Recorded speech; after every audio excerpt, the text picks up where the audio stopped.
Hello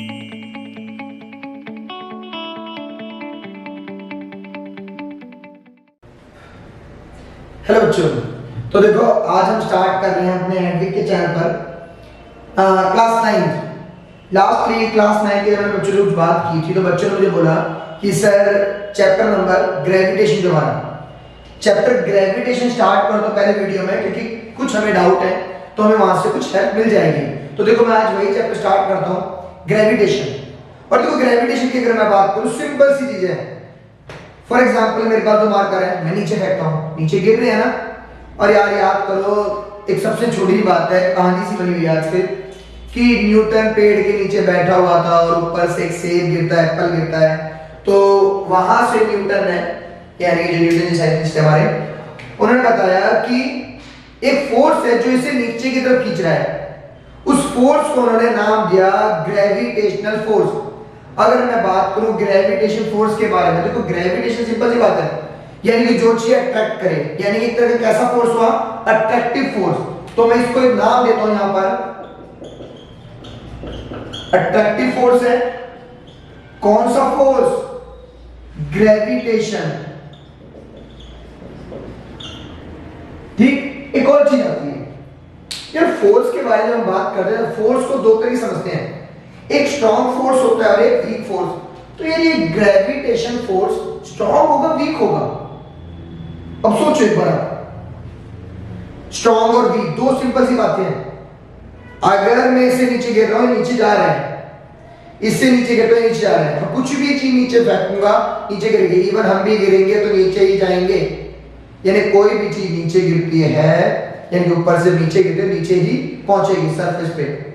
तो यानी कि फोर्स है जो इसे नीचे खींच रहा है। अब मैंने बात करी वीक या स्ट्रॉन्ग के बारे में, तो सोचो कौन सा फोर्स हो, वीक स्ट्रॉन्ग? बेटा नहीं, स्ट्रॉन्ग तो नहीं हो सकता, वीक फोर्स है। अब देखो वीक और स्ट्रॉन्ग की जो डेफिनेशन है हमने कैसे बनाई, ऐसा कोई फोर्स जो हम फील करते हैं वो फोर्स होगा हमारा स्ट्रॉन्ग फोर्स, और ऐसा कोई फोर्स जो हम फील नहीं कर पा रहे वो हमारे लिए कौन सा हो गया, वीक फोर्स। क्या तुम अभी जब खड़े हो, बैठे हो, क्या तुम्हें फील हो रहा है कोई खींच रहा है नीचे?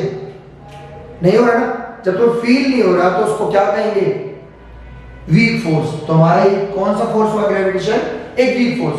अब बात आती है फोर्स के बारे में, तो भाई एक और चीज आती है यहाँ पर, जब हम ग्रेविटेशन फोर्स के बारे में समझते हैं तो ग्रेविटी जो है ना, ये सिंपल चीज पे डिपेंड करती है। कोई भी दो ऑब्जेक्ट है, मैं मान लो बात करता हूँ इन दो के बीच में ग्रेविटी है क्या? हाँ भाई, ये दोनों भी एक दूसरे को अट्रैक्ट कर रहे हैं, यानी कि हमारे यूनिवर्स के अंदर कुछ भी है, कोई भी दो चीजें, वो भी एक दूसरे को अट्रैक्ट कर रहे हैं। तुम और तुम्हारा फोन अट्रैक्ट कर रहे हैं, और बेटा वैसे तो तुम मोबाइल की तरफ ज्यादा ही अट्रैक्ट होते हो, बट ये फोर्स की बात है तो यहाँ पर ये भी एक अट्रैक्टिव फोर्स है। ठीक है, अब मैं बात करता हूं कैसे अट्रैक्ट करता है। तो हमारा जो फोर्स है, फोर्स जो होता है भाई डायरेक्टली प्रोपोर्शनल होता है किसके, मास के प्रोडक्ट के। मैंने नाम दिया दो ऑब्जेक्ट थे m1 m2, यानी कि मेरे पास एक ऑब्जेक्ट ये रहा जिसका मास मैंने बोला m1 है, एक ऑब्जेक्ट मैंने बोला ये रहा, इसका मास मैंने बोला m2। इन दोनों के मास के प्रोडक्ट के ये डायरेक्टली प्रोपोर्शनल है। अब बेटा देखो 9th क्लास में आ चुके हो तुम, ये साइन पहले भी शायद कभी यूज किया और नहीं यूज किया तो आज समझ लेना, ये सिंबल जो है हमारा, ये सिंबल होता है डायरेक्टली प्रोपोर्शनल। और डायरेक्टली प्रोपोर्शनल का मतलब क्या है बेटा, अगर एक वैल्यू को बढ़ाते हैं दूसरी भी बढ़ जाए तो उसे कहेंगे डायरेक्टली प्रोपोर्शनल। और एक होता है इनवर्सली प्रोपोर्शनल। इनवर्सली प्रोपोर्शनल मतलब एक वैल्यू बढ़ाते हैं दूसरी घट जाए, उसे कहेंगे इनवर्सली प्रोपोर्शनल। तो ये हमारा कौन सा है, डायरेक्टली प्रोपोर्शनल। अब मैंने इसको इक्वेशन नंबर 1 बोला।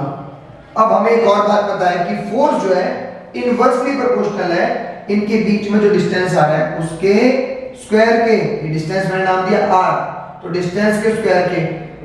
अब देखो इनवर्सली प्रोपोर्शनल बोला मैंने, बट साइन तो सेम लगा दिया।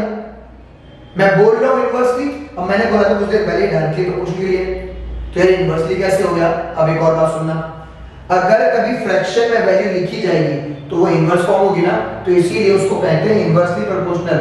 और ये दोनों सामने सामने हैं तो इसीलिए ये कहते हैं डायरेक्टली प्रोपोर्शनल। अब डायरेक्टली प्रोपोर्शनल में तो था एक वैल्यू बढ़ाई तो दूसरी भी बढ़ गई, तो डायरेक्टली। इनवर्सली में क्या है, एक वैल्यू बढ़ा रहे दूसरी घट जाए तो इनवर्सली, या एक वैल्यू घटा रहे दूसरी बढ़ जाए तो वो इनवर्सली। तो यानी कि अगर जितना डिस्टेंस बढ़ता जाएगा फोर्स उतना कम हो जाएगा, और जितना डिस्टेंस कम हो जाएगा उतना फोर्स बढ़ जाएगा। तो ये था हमारा फोर्स के लिए। मैंने इन दोनों को दूसरे को नाम दिया भाई इक्वेशन नंबर 2। अब मैं कहता हूं फ्रॉम इक्वेशन 1 एंड 2 मेरे पास निकल के आ गया भाई F जो हमारा फोर्स है वो डायरेक्टली प्रोपोर्शनल किसके आ रहा है, m1 m2 अपॉन में ये आ गया हमारा r²। अब भाई एक और चीज सुनो बेटा, देखो 9th क्लास में आ चुके हो, अब इसके बारे में सिंबल को समझना जरूरी है। जब भी कभी फिजिक्स के अंदर ये सिंबल यूज होगा तो ये एक वेरिएबल फॉर्म में होता है, तो इसको हटाने के लिए कांस्टेंट वैल्यू ली जाती है। और यहाँ पर हमारे पास ग्रेविटेशन चैप्टर के अंदर इस सिंबल के लिए जो ग्रेविटी का कांस्टेंट होता है वो होता है यूनिवर्सल कांस्टेंट, और उसको जो डिनोट करते हैं वो डिनोट करते हैं कैपिटल जी से। तो हमारा फॉर्मूला बन गया Gm1 m2 बाय r का स्क्वायर। और ये जो हमारा F है, अब बात करते हैं फोर्स। फोर्स क्या है हमारा Gm1 m2 बाय r का स्क्वायर। ये फोर्स कौन सा है, जो ग्रेविटी ने लगाया है। अब मैं चाहे बात करूं अर्थ की, मून की, किसी भी जगह पे, हर जगह पे जो ग्रेविटी फोर्स लगाएगी वो ये फोर्स होगा। अब बात आती है G। ये G हमारा क्या है, G है हमारा gravitational universal gravitation constant, universal gravitational constant, यानी कि इसकी वैल्यू हमेशा कांस्टेंट रहती है, इसकी वैल्यू कभी चेंज नहीं होती। और एक और चीज, पहले वैल्यू तो बाद में बात करते हैं, इसकी एसआई यूनिट की बात और होती है। हमें ये पता है फोर्स की एसआई यूनिट, वो हम जानते हैं पहले से न्यूटन है, बट इसकी एसआई यूनिट क्या है, कई बार पूछा गया सवाल है बेटा 9th क्लास में। तो अब देखो इसकी एसआई निकालने का तरीका मैंने क्या करा, इस फॉर्मूले को इस जी की टर्म में करा कन्वर्ट। कैसे, ये r स्क्वायर यहां जाएगा तो मल्टीप्लाई, यानी कि f की मल्टीप्लाई किससे होगी, f की मल्टीप्लाई होगी मेरे r की स्क्वायर से, दोनों पास मल्टीप्लाई में तो डिवाइड में आ गए m1 इनटू में m2, ये क्या बचा g। अब इस फोर्स की एसआई यूनिट न्यूटन होती है। ये r क्या है हमारा, डिस्टेंस, डिस्टेंस की एसआई यूनिट हमारी क्या होती है, मीटर, तो ये मीटर का स्क्वायर, मास केजी में, ये भी केजी में। तो इसकी जो एसआई यूनिट क्या बनी, न्यूटन मीटर स्क्वायर पर केजी स्क्वायर। ये कई बार पूछी गई है एसआई यूनिट के बारे में। तो यहाँ पर इसकी जो वैल्यू है वो होती है 6.67 इनटू में 10 की पावर -11 न्यूटन मीटर स्क्वायर पर केजी स्क्वायर। ये हमारी किसकी एसआई यूनिट हुई, जी की। जी क्या है हमारा, यूनिवर्सल ग्रेविटेशनल कांस्टेंट, जिसकी वैल्यू हमेशा कांस्टेंट रहेगी। ठीक है। अब एक और चीज ध्यान रखना बेटा, ये कौन सा फोर्स था, अट्रैक्टिव फोर्स। ठीक है। कैसा फोर्स होता है, वीक फोर्स। किस पे डिपेंड करता है, मास के प्रोडक्ट और उनके बीच के डिस्टेंस पर। ठीक है। इसी वजह से कोई भी चीज, अगर मैं बात करता हूँ अर्थ की, मून की, हर जगह पे उनके मास की वजह से ग्रेविटी अप एंड डाउन होती रहती है।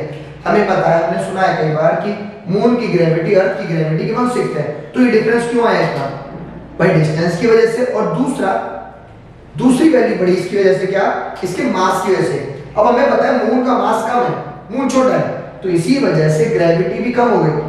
दूसरी चीज एक और, अगर मैं बात करता हूँ क्या कहते हैं सन के बारे में, सन की ग्रेविटी बहुत ज्यादा है, बहुत ज्यादा, क्योंकि मास भी उतना ही ज्यादा है। जितना ज्यादा मास उतनी ज्यादा ग्रेविटी।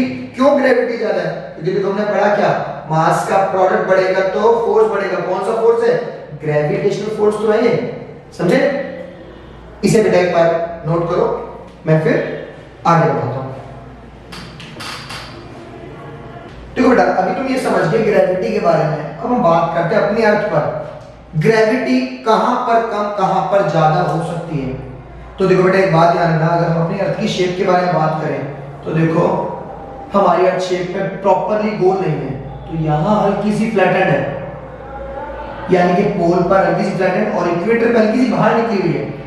इसका मतलब यहां से यहां का डिस्टेंस कम हो गया ना। अभी मैंने क्या पढ़ा, फोर्स का फॉर्मूला है G m1 m2 by r का स्क्वायर।